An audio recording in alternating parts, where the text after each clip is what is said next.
6월 4일 화요일 새벽 예배를 하나님 앞에 올려드리겠습니다.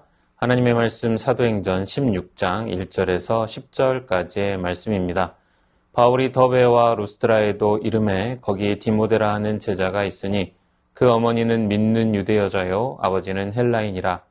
디모데는 루스드라와 이고니온에 있는 형제들에게 칭찬받는 자니 바울이 그를 데리고 떠나고자 할새 그 지역에 있는 유대인으로 말미암아 그를 데려다가 할례를 행하니 이는 그 사람들이 그의 아버지는 헬라인인 줄 다 알미러라. 여러 성으로 다녀갈 때에 예루살렘에 있는 사도와 장로들이 작정한 규례를 그들에게 주어 지키게 하니 이에 여러 교회가 믿음이 더 굳건해지고 수가 날마다 늘어가니라.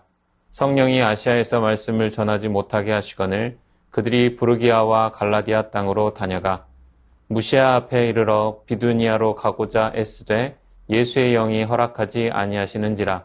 무시아를 지나 두로아로 내려갔는데 밤에 환상이 바울에게 보이니 마게도냐 사람 하나가 서서 그에게 청하여 이르되 마게도냐로 건너와서 우리를 도우라 하거늘 바울이 그 환상을 보았을 때 우리가 곧 마게도냐로 떠나기를 힘쓰니 이는 하나님이 저 사람들에게 복음을 전하라고 우리를 부르신 줄로 인정함이러라.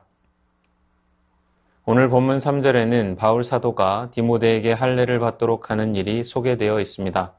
이전에 예루살렘에서는 예루살렘으로부터 안디옥에 내려온 유대인 출신 성도들이 이방인들도 할례를 행해야 한다고 주장한 까닭에 이를 해결하기 위해서 공의회가 열렸으며 할례를 시행하지 않아도 된다고 결론을 내렸습니다.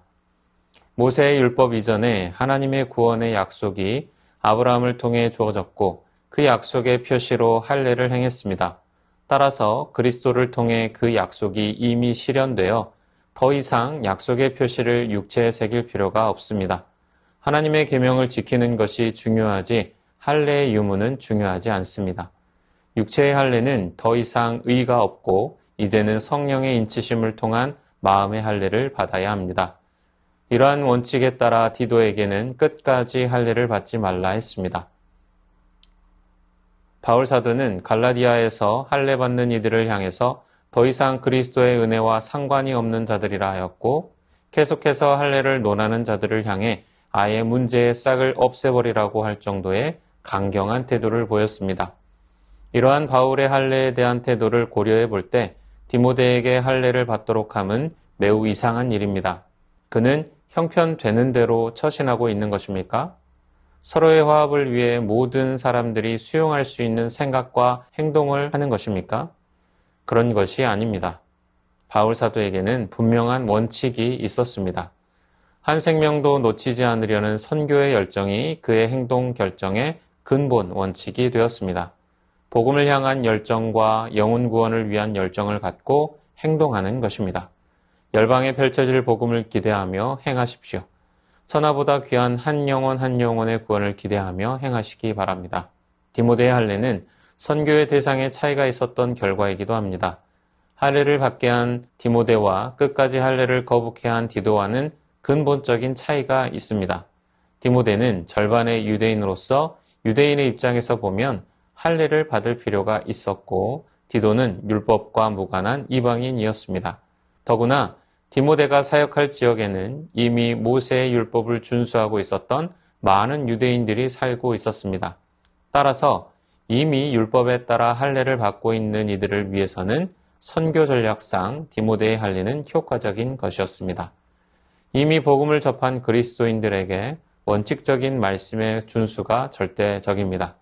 순수한 복음을 위해서 어떠한 유혹과 타협도 허용할 수 없습니다. 또한 세상의 기준에 대해 갖는 성경적 입장을 분명히 하고 교육하는 것이 필요합니다. 그러나 무엇보다 죄악 가운데 빠져 고통당하고 있는 자들에 대한 교회의 태도가 중요합니다. 이미 고통 중에 있는 자들에게는 위로와 보살핌이 필요합니다. 불신자들이 교회에 발을 들일 수 있도록 담을 낮출 필요가 있는 것입니다. 진리를 수호함은 물론 유연함을 통해 불신자들이 교회 안으로 들어올 수 있도록 하는 현명한 태도를 보여야 할 것입니다.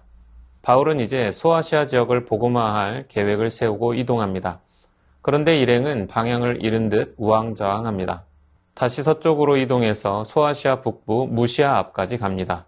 거기서 다시 비두니아로 가려 했지만 예수의 영이 가로막습니다. 어쩔 수 없이 무시아를 지나 드로아로 내려갑니다.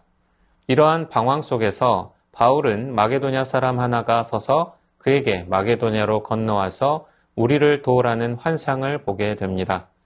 이로 인하여 바울은 하나님의 뜻이 무엇인가를 깨닫고 즉시 순종하여 마게도냐로 향합니다. 성령께 이끌려 사는 사람이란 하나님께서 주장하시는 대로 살아가는 자를 말합니다. 그러나 성령에 이끌려 사는 자도 뜻을 알기 전에는 방황하고 갈등하고 주저할 수 있습니다. 중요한 것은 하나님의 뜻을 알았을 때 주저하지 않고 즉시 자기 진로를 수정하는 것입니다. 동물은 원초적 본능에 의하여 다스려지고 보통의 인간은 이성에 의하여 조절되지만 그리스도인들은 성령에 의하여 다스려지는 사람들입니다. 때문에 성령의 법에 의하여 내가 이끌려 살지 않는 한 내 삶 속에 성령의 역사는 기대할 수 없습니다. 내가 계획하고 모든 것을 완벽히 준비했을지라도 틀림없이 옳은 것이라 생각했을지라도 하나님께서 아니라 하시면 내 모든 주장을 버리고 성령께서 역사하시는 대로 따르는 것입니다. 성령에 이끌려 사는 사람은 말로만 이끌려 사는 자가 아니라 하나님께서 원하시는 대로 실천하며 살아가는 자인 것입니다.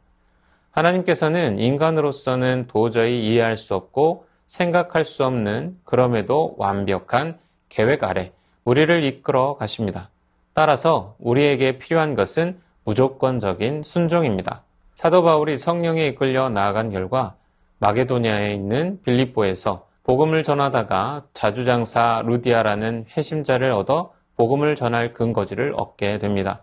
아무리 낯설고 생소한 곳일지라도 하나님께서 가라 하시면 우리는 하나님의 뜻대로 살기 위해서 가기만 하면 됩니다. 절대로 굶기시거나 버리시거나 잘못되게 아니하십니다. 오히려 사도 바울처럼 많은 축복의 열매를 맺게 될 것입니다. 성령을 거스르지 마십시오. 하나님의 뜻대로 순종하며 사십시오. 내가 성령에 이끌려 살아만 간다면 가는 곳마다 복음의 열매를 맺을 것이요 생각하는 것마다 축복이요 기적이며 역사가 일어날 것입니다. 주신 말씀 기억하며 함께 기도하겠습니다. 복음을 향한 열정으로 열방에 펼쳐질 복음을 기대하고 영혼 구원을 위한 열정으로 천하보다 귀한 영혼 구원을 기대하며 행하게 하옵소서. 진리를 수호함은 물론 유연함을 통해 불신자들이 교회 안으로 들어올 수 있도록 하는 현명한 태도를 갖게 하옵소서. 성령에 이끌려 살아감으로 가는 곳마다 복음의 열매 맺게 하시고 생각하는 것마다 축복이요 기적이며 역사가 일어나게 하옵소서.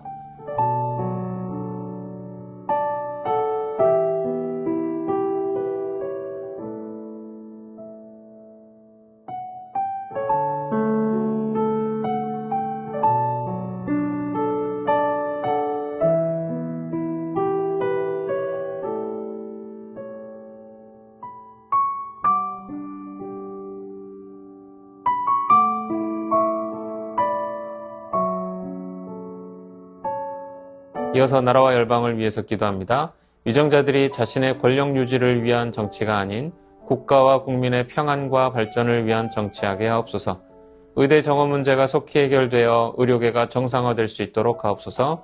말라위가 엘니뇨로 인해 900만 명이 기아의 위기에 놓인 가운데 국제사회의 지원과 위로가 있게 하옵소서.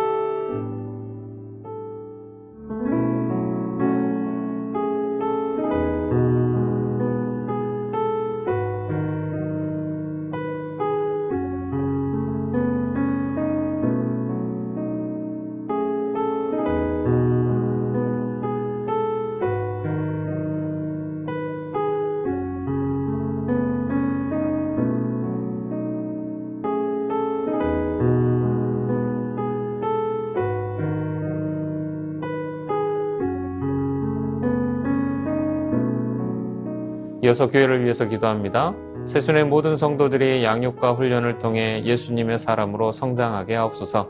성령께서 담임 목사님의 모든 사역과 삶의 주관자가 되어주사 복된 교회와 가정으로 세워가게 하옵소서. 시니어 어르신들 더욱 신앙의 성숙을 이루고 가정과 교회의 본이 되고 힘이 되게 하옵소서.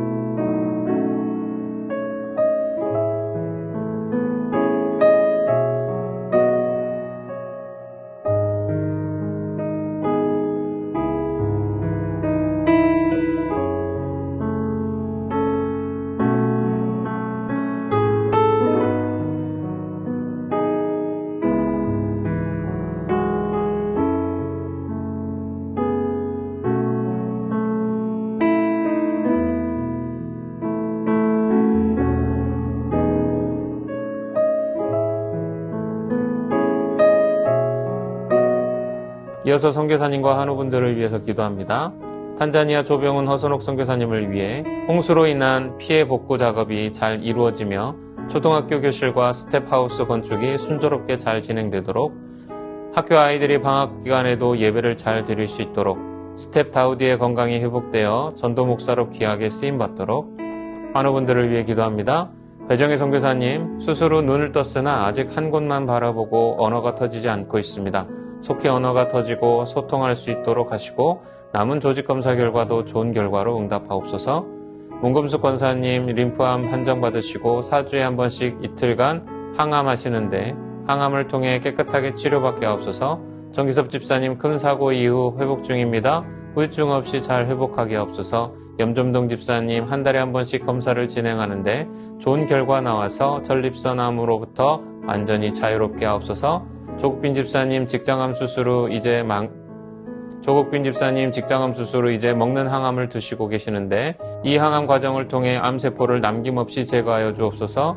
한양임 권사님, 목 디스크 통증으로 치료받고 계십니다. 속히 통증이 사라져서 건강한 일상을 사는데 어려움 없게 하옵소서. 최기숙 집사님, 유방암으로 항암 마치고 수술까지 잘 마쳤습니다. 이제 방사선 치료 2월부터 표적 치료 12월까지 하시게 되는데 모든 과정 잘 마치고 깨끗하게 치료받게 하옵소서. 김민정희 집사님, 방사선 치료를 마치고 6월에 피검사를 진행합니다. 검사 결과에 따라서 2차 방사선 치료를 진행할지 결정됩니다. 모든 검사 결과가 하나님의 은혜 가운데 진행되게 하옵소서. 이정희 집사님, 담담 수술을 회복 중에 있습니다. 완치까지 선하게 인도하옵소서. 이용님 성도님, 등에 생긴 종양 치료를 위해 항암 중입니다. 기존 치료제에 내성이 생겨 치료제를 변경한 후 부작용으로 체력이 떨어지고 불면증에 시달리고 있습니다. 부작용 없게 하시고 완치까지 인도하옵소서. 권우순 권사님, 계속되는 항암 가운데 잘 견뎌낼 수 있는 체력 주시고 깨끗하게 회복시켜 주셔서 항암 없이 회복되게 하옵소서. 노성빈 형제님, 크론병으로 인한 주사제 치료를 하고 있습니다. 부작용이 생기지 않게 보호하여 주시고 예배를 통해 하나님과의 관계를 회복하게 하옵소서. 모든 한우분들의 몸과 마음을 회복시켜 주옵소서. 선교사님과 한우분들을 위해 기도한 후 개인 기도하겠습니다.